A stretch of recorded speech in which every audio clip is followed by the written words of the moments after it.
ঝামেলা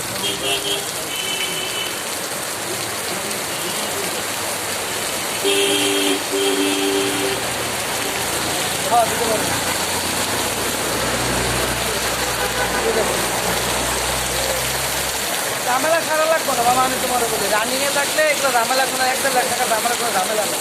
রানিংয়ে না থাকলে এই প্রবলেম হয়ে যায়। ঠিক আছে।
Thank you.